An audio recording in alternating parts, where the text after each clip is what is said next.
back to the marketplace. It's another hot one today, just you, me, the cicadas and the birds. So today we're going to read the fourth journey of Sinbad the Sailor that he boasted yesterday was more exciting than the previous three. And it begins. Know, my brothers, that when I got back to Baghdad and met my companions, my family and my friends, I enjoyed a life of the greatest happiness, contentment and relaxation, forgetting everything in my well-being and drowning in pleasure and delight in the company of my friends and companions. It was while my life was at its most pleasant that I felt a pernicious urge to travel to foreign parts, to associate with different races and to trade and make a profit. Having thought this over, I bought more valuable goods, suitable for a voyage than I had ever taken before, packing them into bales. When I had gone down from Baghdad to Basra, I loaded them on a ship, taking with me a number of the leading Basran merchants. We put out, with the blessing of Almighty God, onto the turbulent and boisterous sea. For a number of nights and days we had a good voyage, passing from island to island, sea to sea, until one day we met a contrary wind. The master used anchors to bring us to a halt in mid-ocean, lest we founder there. But while we were addressing our supplications to Almighty God, a violent gale blew up, which tore our sails to shreds, plunging all on board into the sea, together with all their bales, goods and belongings. I was with the others in the sea. I swam for half a day, but I had given up all hope when Almighty God sent me part of one of the ship's timbers, onto which I climbed. Together with some of the other merchants, we huddled together as we rode on it, paddling with our legs and being helped by the waves and the wind. This went on for a day and a night, but in the forenoon of the second day the wind rose and the sea became stormy, with powerful waves. The current then cast us up on an island, half dead through lack of sleep, fatigue, and cold, hunger, thirst, and fear. Later, when we walked around the place, we found many plants, some of which we ate to allay our hunger to sustain us, and we spent the night by the shore. The next day, when it was light, we got up and continued to explore the various parts of the island. In the distance, we caught sight of a building and kept on walking towards it until we stood at its door. While we were there, out came a crowd of naked men who took hold of us without a word and brought us to their king. We sat down at his command, and food was brought, which we did not recognise, and whose like we had never seen in our lives. I could not bring myself to take it, so I ate nothing, unlike my companions. And this abstemiousness on my part was thanks to the grace of Almighty God, as it was this that has allowed me to live until now. When my companions tasted the food, their wits went wandering. They fell on it like madmen, and they were no longer the same men. The king's servants then fetched them coconut oil, some of which was poured out as drink, and some of which was smeared over them. When my companions drank the oil, their eyes swiveled in their heads, and they started to eat the food in an unnatural way. I felt sorry for them, but I did not know what to do about it, and I was filled with a great uneasiness, fearing for my own life at the hands of the naked men. For when I looked at them closely, I could see that they were Magians, and that the king of their city was a ghoul. They would bring him every one that came to their country, or whom they saw or met in their valley, or on its roads. The newcomer would then be given that food and anointed with that oil. His belly would swell so that he would eat more and more. He would lose his mind and his powers of thought until he became like an imbecile. The Magians would continue to stuff him with food and coconut oil drink until he was fat enough. Then they would cut his throat and feed him to the king. They themselves would eat human flesh, unroasted and raw. When I saw this, I was filled with distress, both for myself and for my comrades, who in their bewildered state did not realise what was being done to them. They were put in the charge of a man who would herd them around the island like cattle. As for me, fear and hunger made me weak and sickly, and my flesh clung to my bones. The Magians, seeing my condition, left me alone and forgot about me. Not one of them remembered me or thought about me, and so one day I contrived to move from the place where they were, and walked away, leaving it far behind me. I then saw a herdsman sitting on a high promontory, and when I looked more closely, I could see that he was a man who had been given the job of pasturing not only my companions, but many others as well, who were in the same state.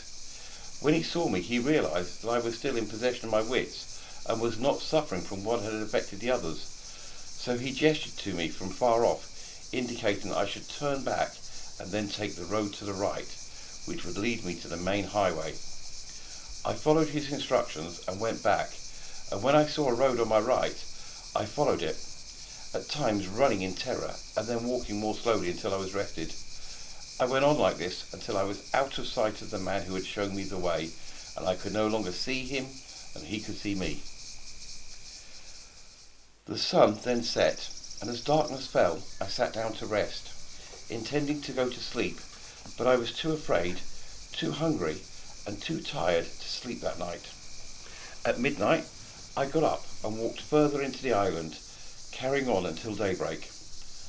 When the sun rose over the hilltops and the valleys, I was exhausted, hungry, and so thirsty, so I started to eat the grass and some of the island plants, going on until I had satisfied my hunger and was satiated. Then I got up and walked on, and I continued like this for a whole day and a night, eating plants whenever I was hungry. This went on for 7 days and 7 nights, until, on the morning of the 8th day, I caught sight of something in the distance and set off towards it. I got to my destination after sunset and looked carefully at it from far off, as my heart was still fluttering because of my earlier sufferings. But it turned out to be a group of men gathering peppercorns. They saw me as I approached and quickly came and surrounded me on all sides, asking me who I was and where I had come from. I told them that I was a poor unfortunate, and then went on to give them my whole story, explaining my perils, hardships, and sufferings. "By God," they exclaimed, "this is an amazing story, but how did you escape from the blacks and get away from them on the island? There are vast numbers of them, and as they are cannibals, no one can pass them in safety." So I told them what had happened to me, and how they had taken my companions by feeding them on some food which I did not eat. They were astonished by my experiences, and after congratulating me on my safety, they made me sit with them until they had finished their work, after which they brought me some tasty food, which I ate, because I was starving. I stayed with them for some time, and then they took me with them on a ship, which brought me to the island where they lived. There they presented me to their king, whom I greeted and whom welcomed me courteously and asked me about myself.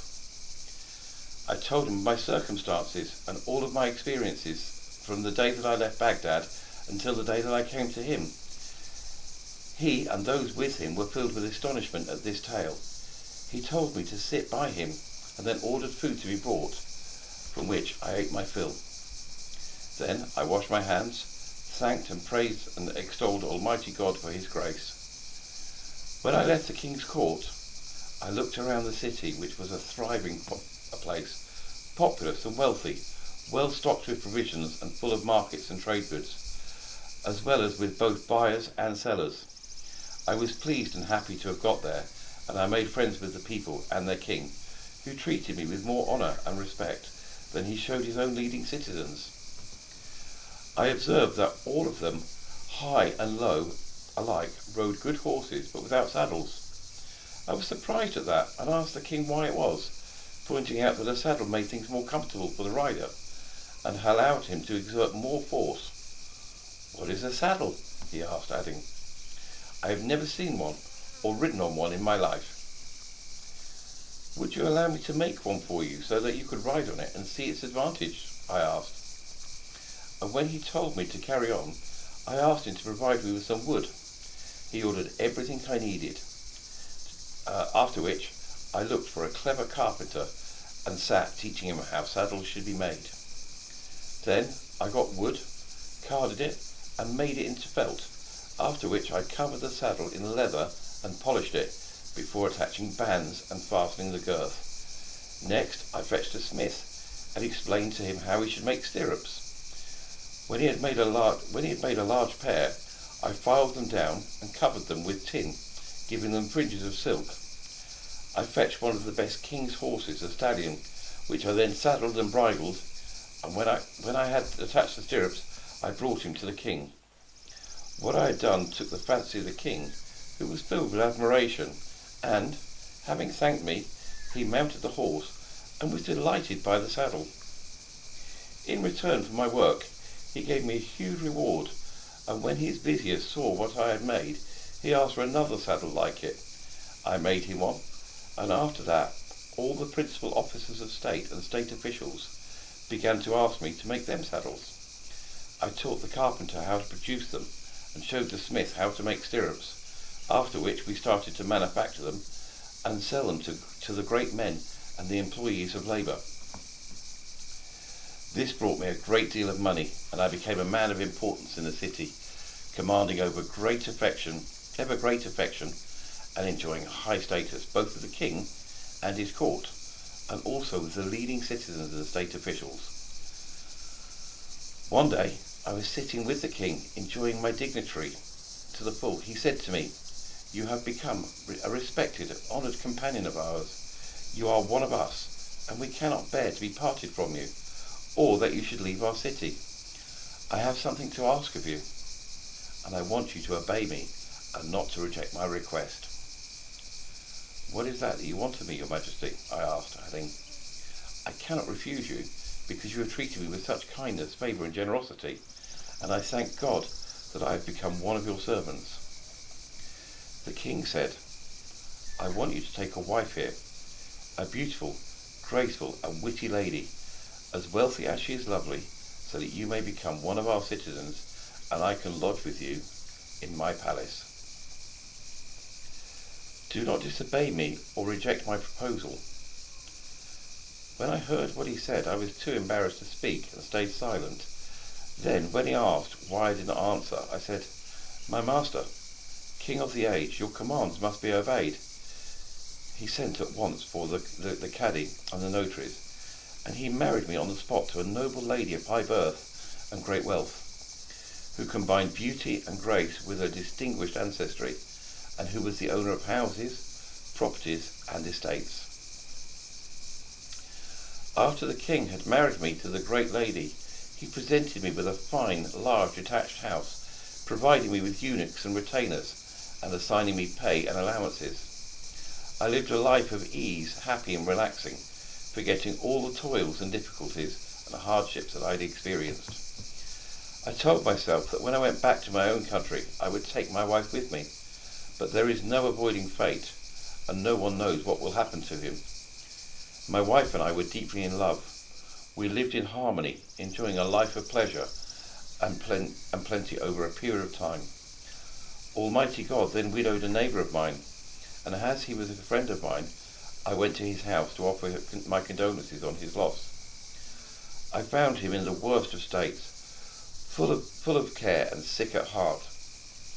I tried to console him by saying, "Don't grieve for your wife. Almighty God will see that you are recompensed by providing you with another, more beautiful, and if it is his will, you will live a long life."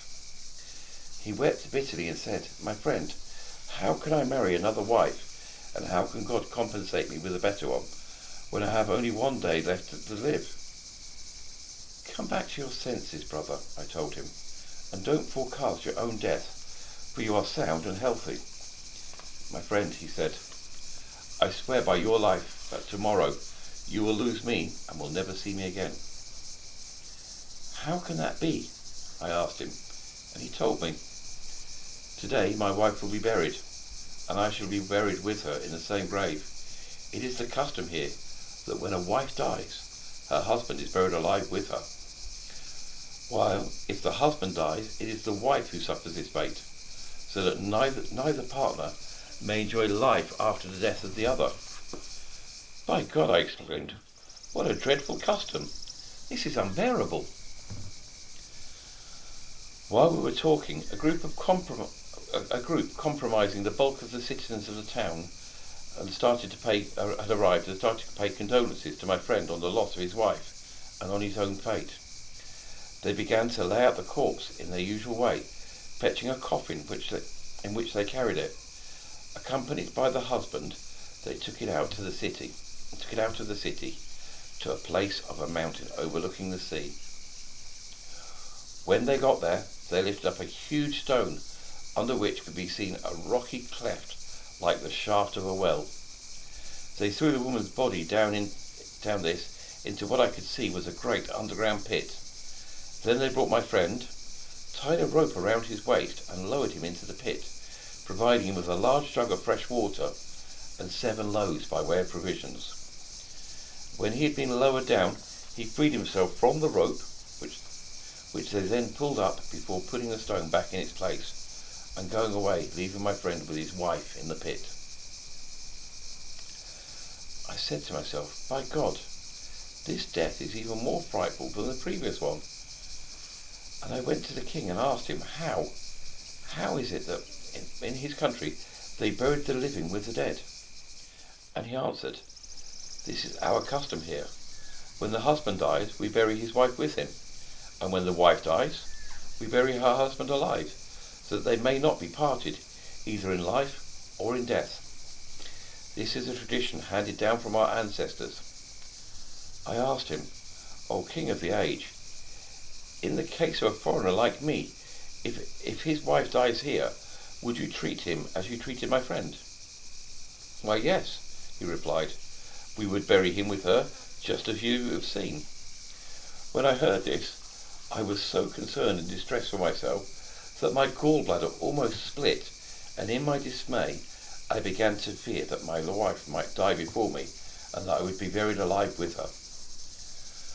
Then I tried to console myself, telling myself that it might be I who died first, for no one knows who will be the first and who the second.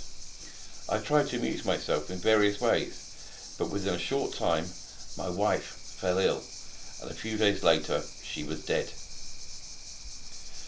Most of the townsfolk came to pay their condolences to me and her family, and among those who came, in accordance with the custom of the king, they fetched professionals who washed her corpse and dressed her in the most splendid of her clothes, together with the best of her jewellery, necklaces and precious gems, before placing her in a coffin.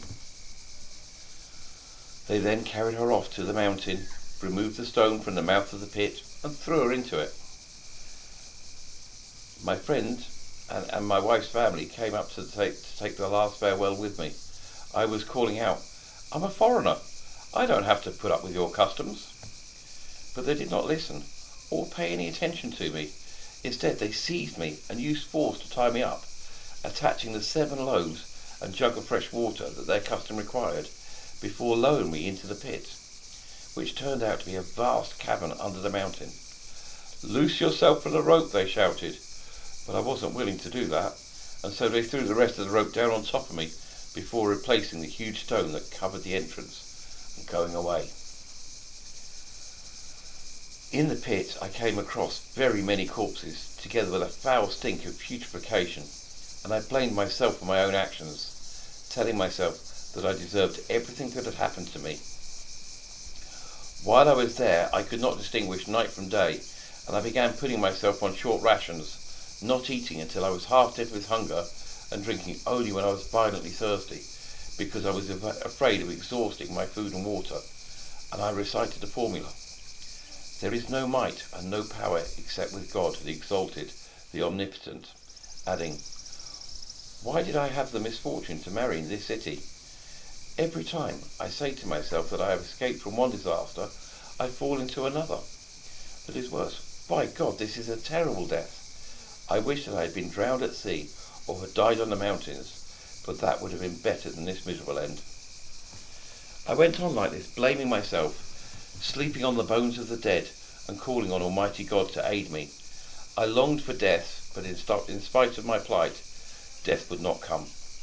And this continued until I was consumed by hunger and parched by thirst. I sat down and felt for my bread, after which I ate a little and drank a little before getting up and walking around the cavern. This was wide with some empty hollows, but the surface was covered with bodies, as well as old dry bones. I made a place for myself at the side of it, far away from the recent corpses, and there I slept. I now had very little food left, and I would only take one mouthful and one sip of water each day, or even longer intervals, for fear of using up both food and water before my death.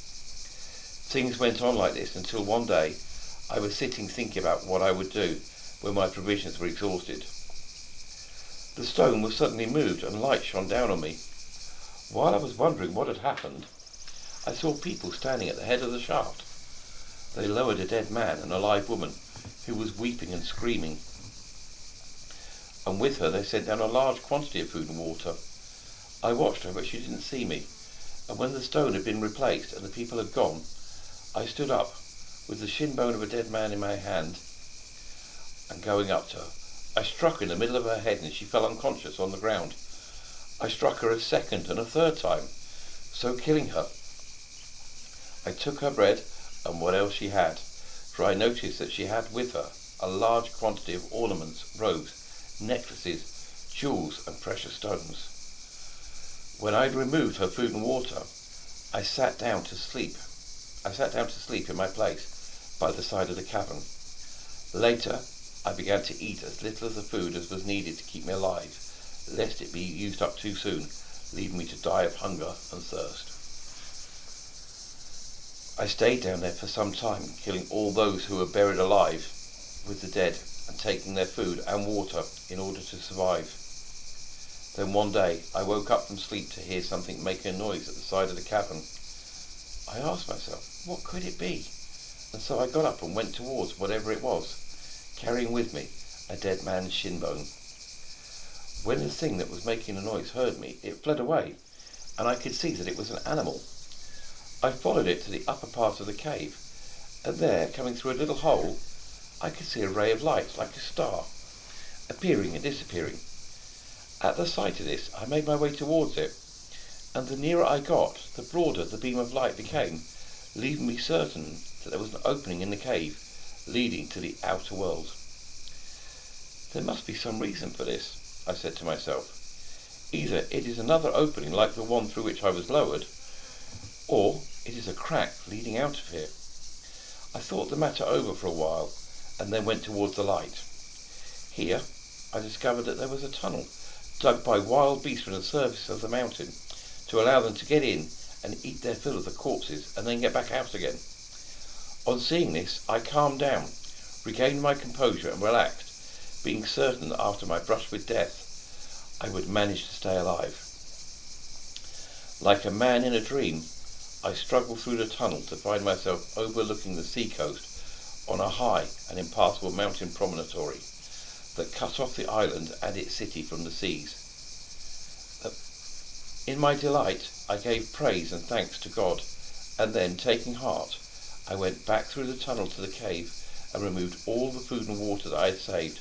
I took some clothes from the dead to put in place of my own, and I also collected a quantity of what they were wearing, in the way of necklaces, gems, strings of pearls, jewellery, silver, gold, precious stones, all kinds of things, together with other rare items.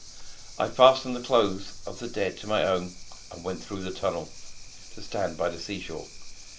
Every day I would go back down to inspect the cave, and whenever there was a burial, I would kill the survivor, whether it was a man or a woman, and take the food and the water.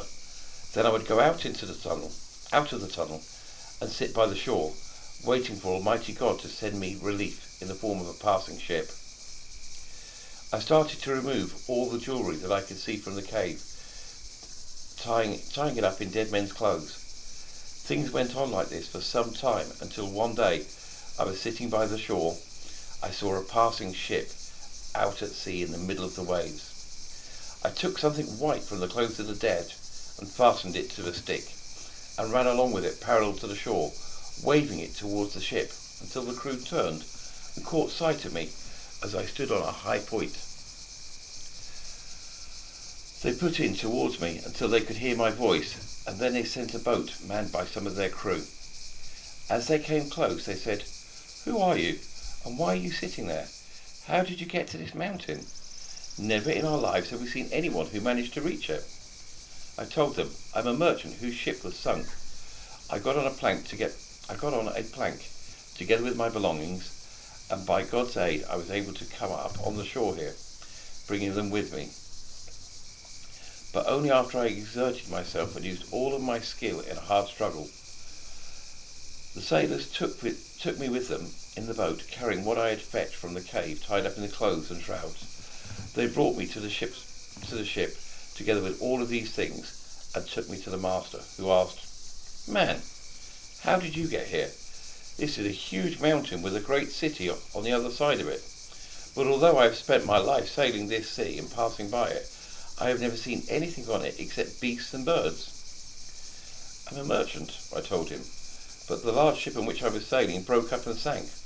All these goods of mine and the clothes that you see were plunged into the water, but I managed to load them onto a large beam from the ship, and fate helped me to come to the shore by this mountain, after which I waited for someone to pass by and take me off." I said nothing about what had happened to me in the city or in the cave, for fear that someone on board might be from the city.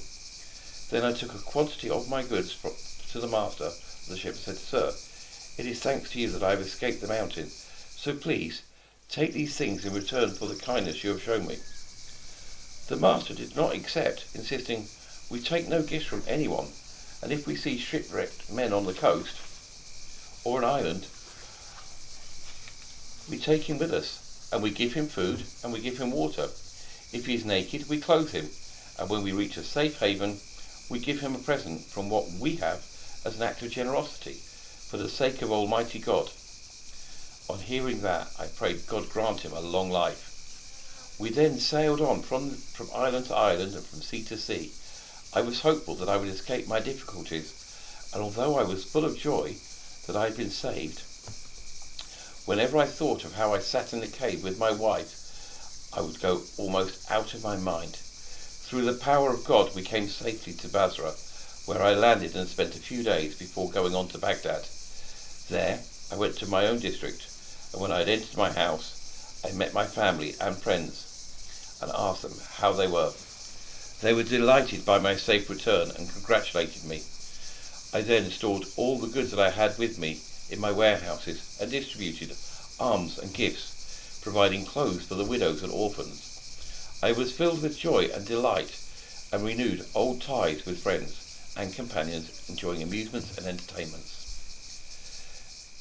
These then were the most remarkable things that happened to me on my fourth voyage. But my brother, dine with me this evening. Take your usual present of gold.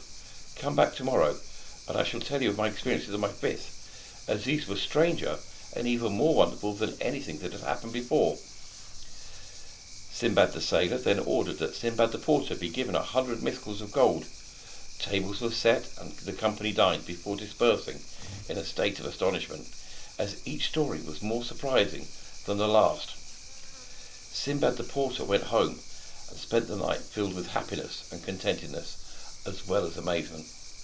The next day, when dawn broke, he got up, performed the morning prayer, and walked to the house of Sinbad the sailor, whom he greeted. His host welcomed him as an old friend, and told him to sit with him and until the rest of his companions arrived, after which they ate, drank, enjoyed themselves, chatting to one another, and then Sinbad the sailor began to speak. He started to tell his fifth voyage, which we'll talk about tomorrow.